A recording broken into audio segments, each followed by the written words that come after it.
Yeah, so there are a number of organisms that are able to repair themselves after damage.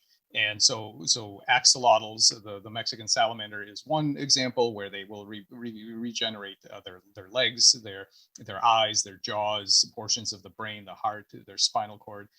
There are other models like the planarian flatworms that we work with, where pretty much every piece of the planarian can regrow the entire thing.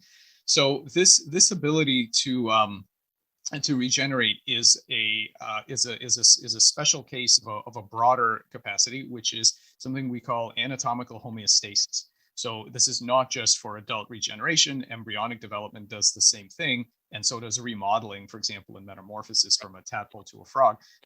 The idea is pretty simple. You have this homeostatic loop that continuously deforms and remodels the tissue. So the cells are moving around, they're migrating, they're differentiating, they're doing various things until the shape becomes roughly equal to a target morphology, the thing that it's trying to, the shape that it's trying to achieve. And so it's basically an error minimization scheme that it's able to, in some coarse-grained way, sense deviations from the correct pattern. And those deviations could be injury, they could be teratogens, they could be mutations, they could be all sorts of things.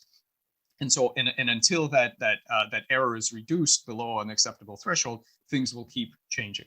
So for us, the real trick is to understand not only how regeneration happens, and lots of people study the cellular mechanisms of turning this cell type into that cell type and so on, but actually the algorithms of how it fulfills the three steps of that homeostatic cycle, because it needs to do three things. It needs to measure the current shape so that it can tell whether it's correct or not. So it has to, so the collective, and this is something very large, so no individual cell can measure something so big. It has to be a collective computation. So the collective has to be able to measure the current shape. Then it has to be able to remember what the correct shape is. So there's a kind of pattern memory here that where you can tell, is it right or is it wrong? And we've made some progress in seeing how it stores those memories.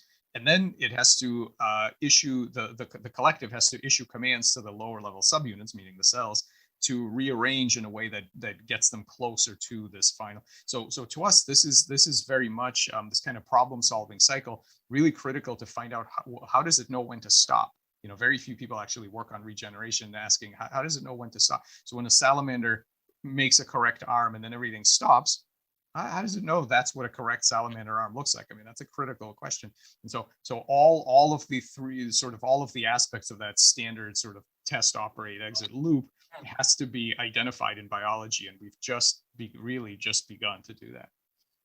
Mm-hmm. I'm curious to ask you, just based on what mentioned, do you think in robotics we have to go for this question in, yeah, just enter them, or it doesn't necessarily go to this level? I don't know about this level, but absolutely a lot of what Mike just said has to be incorporated into robotics.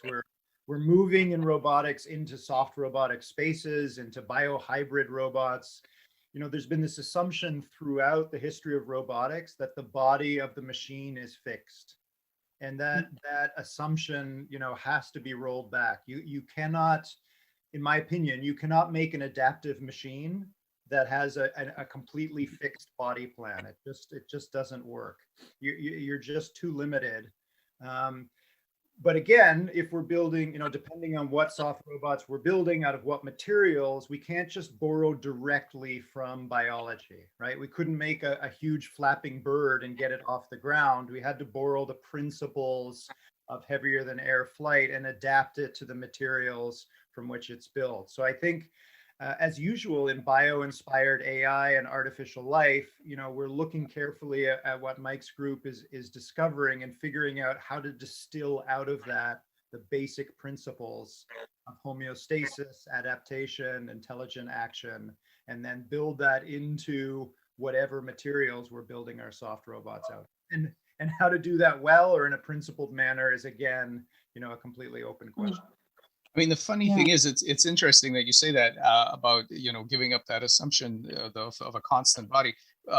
Biological evolution gave this up long ago, because the interesting thing about many, probably not all, but most creatures is that they are incredibly tolerant to large scale changes of architecture. So, for example, You can make, we've made tadpoles where the eyes are on the tail, and those instead of in the head, and those animals can see perfectly well. They learn in visual assays, no problem. So the brain can immediately, well, first of all, at the cellular scale, if you are a bunch of cells that are trying to make an eye, the fact that you're sitting next to a spinal cord and muscle as opposed to the brain and various other things, no problem. You'll still make an eye, and you'll still make an optic nerve that connects to something, the spinal cord nearby, perhaps. And so that plasticity is there, and then the plasticity of behavior. So the brain has no trouble interpreting this weird, sort of electrical signals from a new patch of itchy tissue on your tail as visual data and behaving appropriately. It handles that right off.